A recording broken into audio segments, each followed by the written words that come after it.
నువ్వు నా హస్బెండ్ కాకపోయుంటే నిన్నిప్పుడే కొట్టి ఏ నదిలోనే పడేసేదాన్ని. మా ఫ్రెండ్స్ వాళ్ళ హస్బెండ్స్ వాళ్ళ కోసం ఐఫోన్స్ ఇస్తారు, డైమండ్ రింగ్స్ ఇస్తారు. కానీ నువ్వు చీప్ గా 10 రూపాయలు పెట్టి పూలు తెచ్చావు. నువ్వు నా హస్బెండ్ అని చెప్పుకోవాలంటేనే సిగ్గుగా ఉంది నాకు. అఖిల తన తండ్రి మాటకు విలువిచ్చి సాగర్ని పెళ్లైతే చేసుకుంది కాని ఎప్పుడైతే తనకు సాగర్ ఒక బిజినెస్ మెన్ కాదు, మురికివాడలో ఉండే ఒక పేదవాడు అని తెలిసిందో ఒక్కసారిగా తను నిర్ఘాంతపోయింది. అందుకే అఖిల ఒక కండిషన్ పెట్టింది. ఇంట్లో కాకుండా బయట ఎవ్వరికీ కూడా సాగర్ తన భర్త అని తెలియకూడదు అని. సాగర్ ఆ ఇంట్లో ఒక ఇల్లరికపు అల్లుడుగా ఉండిపోయాడు.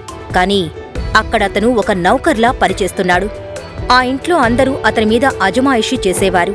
ఆ ఇంట్లో తనకు సరైన తిండే కాదు, ఉండడానికి ఒక రూమ్ కూడా ఇవ్వలేదు. అప్పుడప్పుడు హాల్లో కార్పెట్ మీద లేదంటే పెట్ కోసం ఏర్పాటు చేసిన రూంలో పడుకునేవాడు.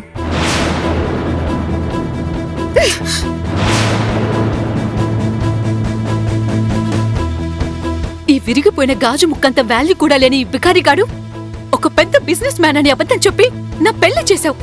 ఎందుకు డాడ్? కుక్క కన్నా హీనమైన ఈ ఇల్లరికపు అల్లుడు బ్రతుకుని ఎందుకు సాగర్ భరిస్తున్నాడు? ఈ ప్రశ్నలన్నింటికీ సమాధానం తెలుసుకోవాలంటే ఇప్పుడే డౌన్లోడ్ చేసుకోండి పాకెట్ FM.